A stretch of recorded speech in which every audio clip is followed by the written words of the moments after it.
trabajó por varios años en Codechoco y es un ciudadano preocupado por la situación de la capital. Doctor Perea, buenos días.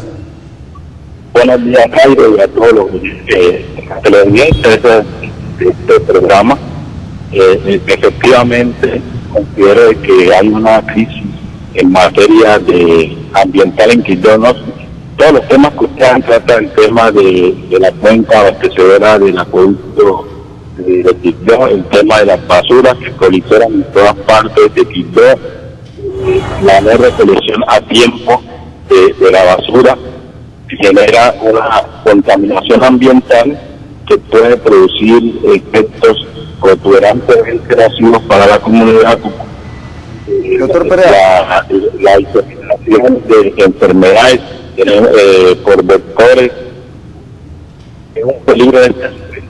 A ver, doctor Perea, estamos ilustrando, acompañando esta entrevista o esta denuncia suya con las imágenes que nos envió. ¿Estas imágenes en qué sector exactamente? Este sector es de la Alameda Reyes con carrera sexta. Aquí, 26 esta semana prácticamente no se ha recogido la basura en este sector.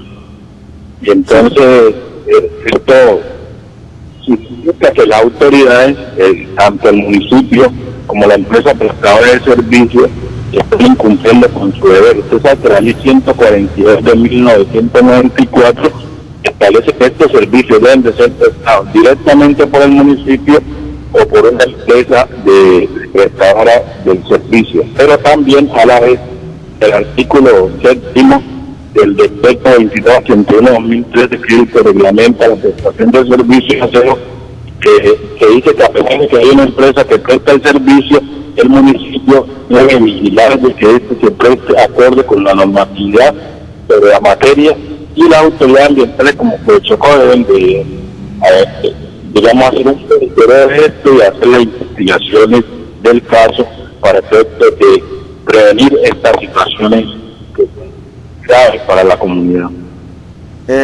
A ver, entonces, como conocedor que es del tema, una recomendación puntual, a ver, ¿qué se podría recomendar? ¿Qué se puede hacer frente a esta crisis ambiental en Quibdó hoy?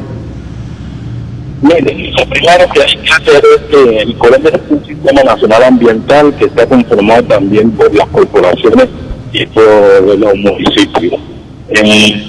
Hay un plan de gestión ambiental integral de los municipios que debe cumplir la forma como se va a manejar el tema de los residuos sólidos, y también la autoridad ambiental debe aplicar los correctivos en el caso, poner las sanciones a que haya lugar, hacer las campañas que establece la ley y no quedarse únicamente en el tema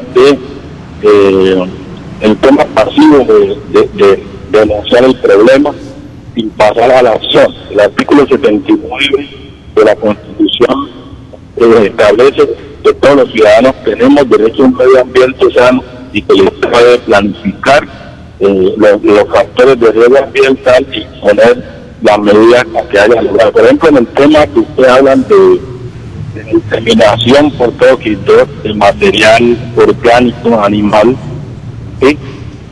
Codechoco está en la obligación de iniciar la investigación. Ya como dijo el técnico del rato, que había que hacer un llamado de atención. Aquí se hace un proceso sancionatorio ambiental porque ya se afectó el medio ambiente con una sola actividad que se afecte el tema ambiental. Se debe iniciar de inmediato la investigación ambiental para que esto no ocurra, y eso lo establece el artículo 3 de la ley 373 de 2009, y también se puede a los municipios adoptar medidas preventivas frente a situaciones similares. Muy bien, señor. Doctor Perea, gracias, muy amable por sus aportes en esta situación que está viviendo la capital en materia ambiental. Muy amable. Muchas gracias a ustedes. Ahora son las 7 de la mañana, 54 minutos, 7:54 en la mañana. Estamos buscando reacciones porque ayer, don Pedro, hubo reunión en Bogotá de miembros de la colonia, personalidades, entre ellas el senador Evelyn Andrade, el abogado Mario Cerrato, que es quien ha venido soportando jurídicamente el tema de Belén de Bajirá a nombre del gobierno departamental, y se reunieron en Bogotá para analizar la situación posterior al informe técnico del IDAC, que fue finalmente favorable al Chocó y que inicialmente nos puso a reclamar sin tener razones. Sí, señor. Estamos buscando reacciones, a ver qué pasó ayer. Mire, no alcanzamos a descargar, ahí nos mandó nuestro amigo Antonio Sánchez Calidad. Él estuvo ayer presente en la reunión y hay algunos audios, pero no sé si deben de haber sido lógicamente posteriores a la reunión, donde también habla el doctor Nilton Córdoba y el doctor Evelyn Andrade. Sí, el senador que fue quien convocó, quien lideró la convocatoria de ayer en la capital de la República. Por ahí o leí mejor en algunos grupos donde le estaban achacando al representante y ahora me lo achaca a mí, téngalo por seguro, que es que no está de acuerdo con los plantones, que el representante no está de acuerdo con los plantones porque ya no habían dado la razón, que el informe, que no sé qué. Ayer fue objeto de muchas críticas en un grupo que se llama Belén de Bajirá Chocó. Ah, no pude hacer eso. Por ahí no lo he visto. ¿Usted? No he tenido acceso a esa información. Entonces por ahí está la crítica al representante y le echan en cara que él dijo en el parque, día del plantón, que había que ir a paro cívico. Entonces no entienden cómo, por un lado invita a paro cívico y por otro se opone a los plantones. Saque. No me lo vaya a sacar a mi representante, que no es de mi cosecha. Lo que yo voy a decir lo digo de frente, yo no digo cosas en grupo, sino aquí de frente. Así que esperemos a ver. Vamos a ver si el doctor Mario Cerrato nos atiende. Sí, es que me pareció extraño que Antonio Sánchez, entre los audios que envió, no entrevistó al abogado. Al doctor Cerrato. Muy bien, doctor Mario Cerrato, muy buenos días. Doctor cabina, al igual que el departamento de Chocó. A ver, doctor Cerrato, comencemos un poco de atrás hacia adelante. ¿Qué pasó ayer en la Comisión Séptima del Senado en la convocatoria que hizo el senador Evelyn Andrade? ¿Qué se trató, qué se concluyó? La reunión fue muy importante, contó con la asistencia del doctor Augusto Cicerón Mosquera, estuvo también el senador Liceo Andrade, el doctor Milton, hubo delegados también del señor representante a la Cámara, doctor Bernardo Flores, estuvo la secretaria ad hoc de la bancada afrocolombiana, estuvieron presentes sectores del periodismo y por supuesto hubo estudiantes, estuvo también el artista Hansel Camacho y por supuesto hubo una exposición muy detallada, muy seria y muy concreta del doctor Freddy Lloreda y del señor Leopoldino Perea en relación con toda la temática del proceso de Belén de Bajirá.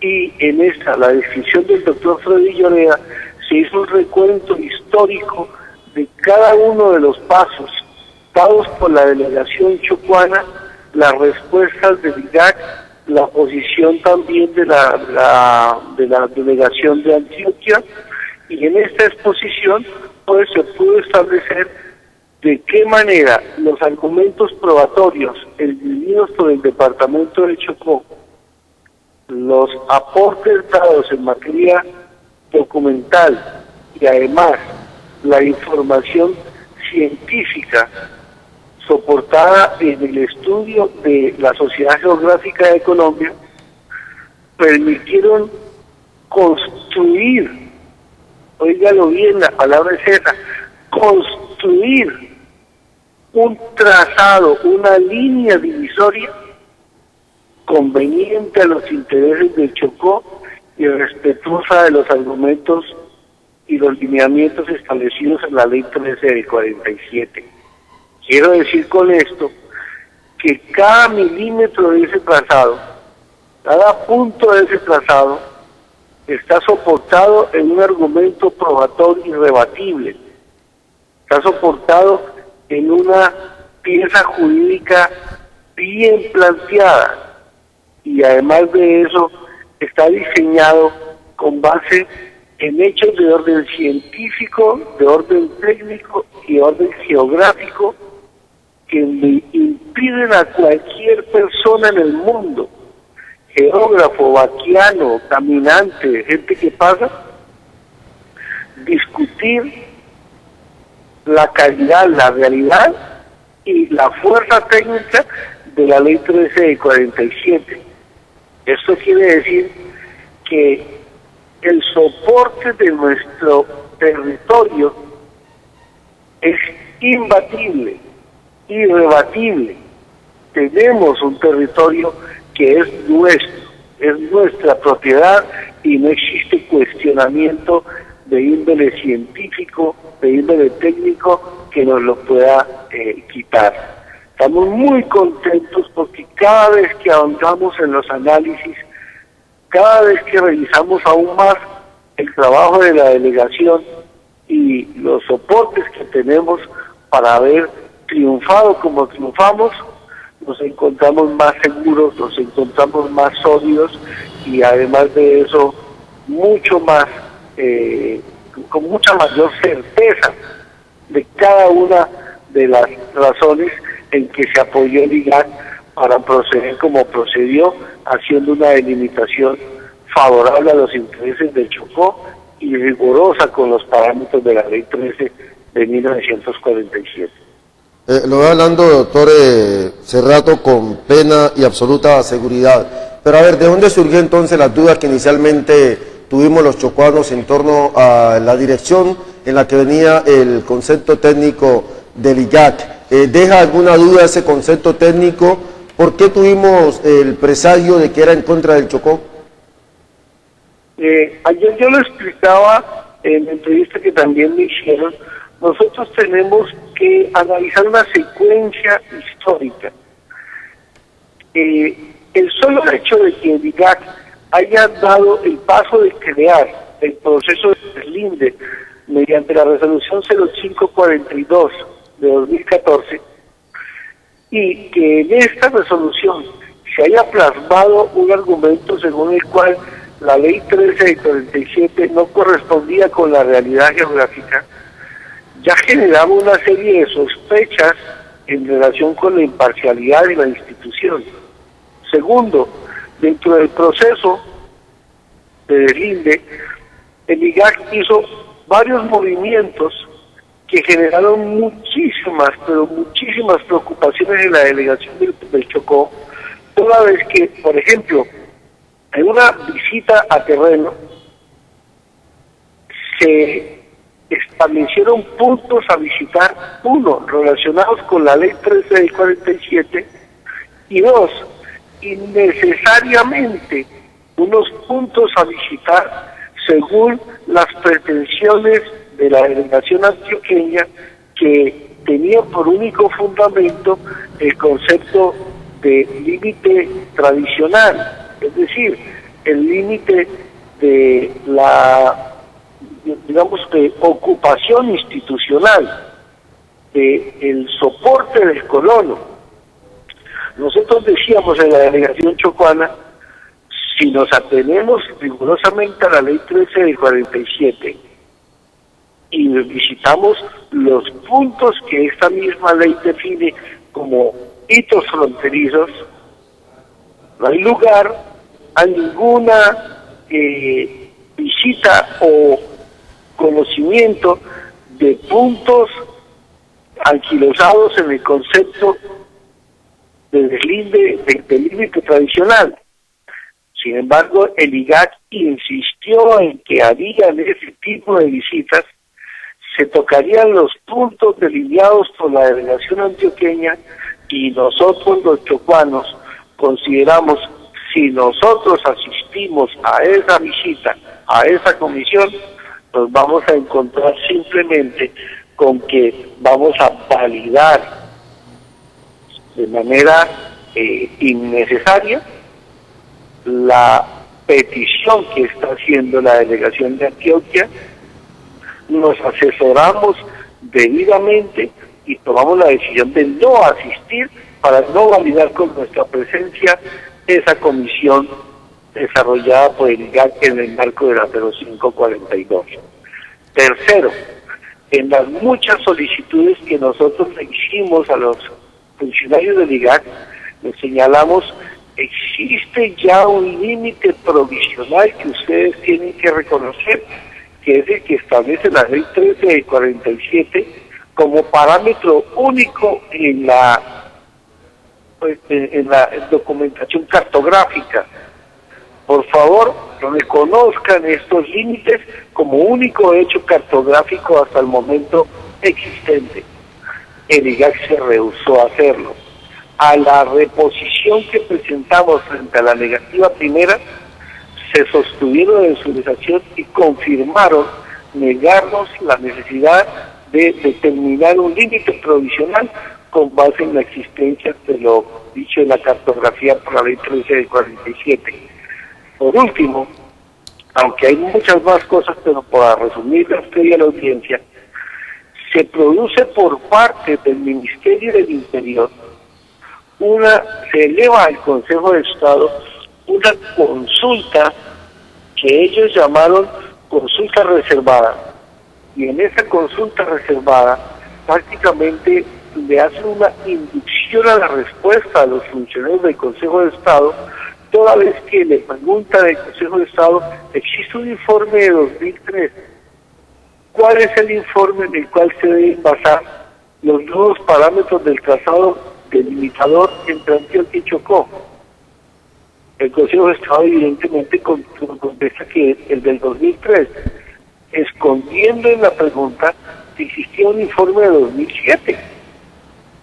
Segundo, se le pregunta también al Consejo de Estado, existe la ley 1447 de 2011 para establecer el tipo de proceso que se debe adelantar para definir los límites entre un departamento y otro. ¿Cuál es la ley en la cual se debe apoyar el proceso? El Consejo de Estado le responde, evidentemente, la ley 1447 de 2011, cuando existía el decreto 962 de 2005, en cuyo artículo 29 y 30 se señalaba que cuando un límite provisional se había definido en el informe de IGAC y este no había sido aprobado por el Senado de la República, en el transcurso de un año tenía que considerarse límite definitivo. Sin embargo, esta norma no fue mencionada, es una norma creada para lo que nosotros llamamos aquí leyes antitrámites, antitramitomanía. ¿No? El Senado de la República desconoció esta norma, el Ministerio del Interior no la incluye en las preguntas de índole reservado que le hace el Consejo de Estado y obtiene la respuesta de acuerdo a la forma en que preguntó. ¿Qué le pasó al departamento de Chocó y su delegación? Que se enteró de estas preguntas y de las respuestas del Consejo de Estado muchísimo rato después de que otras delegaciones ya la conocían, y nos enteramos de esa respuesta fue gracias a que en la población de Belén de Bajirá hubo unas protestas que exigieron la presencia del señor ministro del Interior, ya para ese momento el doctor Cristo, y el doctor Cristo, dentro de las exigencias que le hizo a la población, se vio obligado a entregar la respuesta a ese informe. Cuando nosotros vemos que este informe ya lo conocía el IGAC, ya lo conocía Antioquia, y con esa respuesta dada, hombre, por Dios, nos encontramos frente a un revés de nuestras pretensiones, un desconocimiento de nuestras pruebas que llamó muchísimo a la preocupación. Por último, se produce el jueves 11 de febrero, a las 4:30 de la tarde, la radicación del informe del informe técnico por parte del IGAC en Cámara y Senado, y no le entregan copia de la decisión a la delegación de Chocó. No se fija en página web o no se notifica en página web del departamento de Chocó las condiciones del informe técnico. Y gracias a la labor del senador Luis Elías Andrade, se pudo presionar de modo que tan solo el lunes 14 de febrero pudimos tener acceso a esa información, y la información presentaba 4 mapas de una complejidad en su lectura, y en el primero de los mapas había una aparente confusión si esa era la línea divisoria establecida por el IGAC o era la línea divisoria establecida por Antioquia. En esa primera lectura creímos que era la línea divisoria confirmada por el IGAC. Así lo hicimos saber a la opinión pública, así lo difundimos entre la población, pero la complejidad de la lectura nos impidió confirmar en principio que se trataba de la línea divisoria propuesta por Antioquia, en la que por supuesto la población de Belén de Bajirá y 3 o 4 poblaciones más importantes quedaban dentro del territorio antioqueño. La equivocación en la lectura inicialmente obedece a los 5 antecedentes que le acabo de señalar y a una interpretación incorrecta producida el día lunes en las horas de la mañana, cuando el informe nos fue permitido conocer. En ese orden de ideas nos pusimos después, por supuesto llamamos a los técnicos asesores. Por fortuna apareció una interpretación muy detallada ya a las 4 o 5 de la tarde de parte de un ingeniero geógrafo, y este señor, proporcionado por la doctora Idañez Minota, nos hizo una lectura, digamos que recompuso el rompecabezas de los 4 mapas que componían el informe técnico, y en esta recomposición del rompecabezas pudimos confirmar que efectivamente el informe técnico era favorable a los intereses del departamento de Chocó, y en concreto respetaba en un 95% los parámetros establecidos en la ley 13 de 47, norma que cada vez me aterra más, fue diseñada con una sabiduría de sabio, una sabiduría de genio, y por supuesto detrás de la creación de esta norma estaba la figura inmensa del doctor Diego Luis Córdoba. Esa es la explicación que yo le doy a usted frente a la equivocación que se presentó, los antecedentes en que se soportó, y además los 3 o 4 movimientos que por parte del IGAC llamaron a la sospecha e hicieron dudar de su imparcialidad. Doctor Cerrato, déjeme decirle, muy ilustrativa, muy convincente todo lo que usted ha planteado en torno a los antecedentes y a qué nos llevó a ese presagio de malas noticias en torno a lo que pudiera plantear el IGAC. Le quiero agradecer mucho, pero antes quiero invitarlo a que en cualquier momento, frente a lo que se viene, estaremos consultando, dado que usted conoce bien el tema y ha soportado jurídicamente los intereses del Chocó. Muy amable. Muchas gracias, enciendo sus órdenes y buenos días. Muy buen día. Mario Cerrato, abogado, natural de Andagoya, chocuano él, defendiendo los intereses del departamento. Hay unas voces que estaban pidiendo al gobernador que firmara contrato con una firma de abogado. Si hemos llegado a este punto y hemos llegado ganadores, ¿habrá necesidad de cambiar? Mire, me acaba de quitar la pregunta, no había eso, lo voy a decir. Ahora viene el Senado, ¿para qué le meten una millonada? No, Yo creería necesario los abogados si aquí hubiéramos fracasado, pero siendo que aquí ganamos, en esta instancia ganamos, háganlo del fútbol, equipo que gana no se cambia. Claro. Ese casi que es un axioma del fútbol. Claro, y no hay necesidad de gastarse ese dinero. Hay que esperar a que el Senado decida. Tienen una... Ahora hay que tener una plática en otras cosas. Ahora viene otra etapa del proceso. Lobby, charlas, el gobernador tendrá que desayunar muchas veces. De pronto se nos sube de peso estos días el gobernador, pero él este año le va a dedicar a desayunar, a almorzar, a cenar, a tomar tinto con muchos senadores de la República, que son los que toman la decisión. Claro. En ese orden de días sí creo que ahí sí le toca gastar una platica. De pronto invitar uno que otro que venga acá al Chocó, llevarlos de vez en cuando que se metan un bañito en Capurganá o en... No, déjelos en Vallasolar, no. Capurganá está... No, pero estos días, hombre, eso no va a ser por siempre. Pero es que ya eso está, no tiene... ¿No hay dónde bañar? No, sí hay dónde, pero es que va a estar dentro de las casas, señor. Es que usted no ha visto las imágenes, se los está llevando. No, hombre, pero eso no baja. No, primero tienen que hacer, es que baja, pero ya queda el hueco, señor. Eso no le va a convertir en playa. Eso no le va a convertir en playa. Yo lo llevaría a Capurganá. Para que... No vuelven, señor. No nos lleve estos días. 8:15 en la mañana. Rápidamente, señores, cambiamos de tercio. Quien no ha sido objeto de estos días